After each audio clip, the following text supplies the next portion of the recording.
aside from Lolita, ano pa mga projects mo? ABS and lahat. As of now, it's still my soap, kahit puso'y masugatan. And I'm also a semi-regular at Toda Max. And also Hero TV. Right now, I'm their VJ. So many blessings for me. Sino ka pareha mo sa Todo Max ulit? Yung love team ko is Paul Salas. Ah, si Paul. Mas feel mo siya kaysa kay Yves at ano? Okay naman. Trying to keep her straight.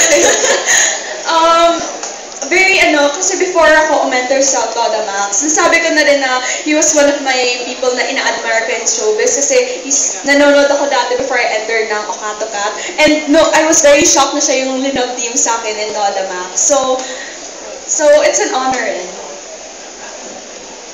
Well, balang araw ba, will you outshine Kim Chu?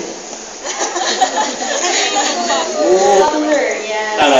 I get a lot of criticisms and I really appreciate it. Kasi doon ko nakikita kung ano yung flaws ko, yung mga pagkakamali ko, and doon ako nag-improve. Alright. Okay? Alright. Yeah. Questions? Esther will still #1, right? Sa trending topic sa Twitter ngayon? Yes, please keep tweeting. Hashtag Miracle for Lolita. Lolita, yes. More questions? Nag-enjoy naman ba kayo sa tanungan natin? Yes! Gusto kayo tanungin, don't be shy. Yeah. Okay ba yan? Tanong lang kayo if ever. Anybody from, yung nga, who love ka, ay, baby namin si Berta, sabi niya. Oh. Hi, Paul! Oh! Good evening.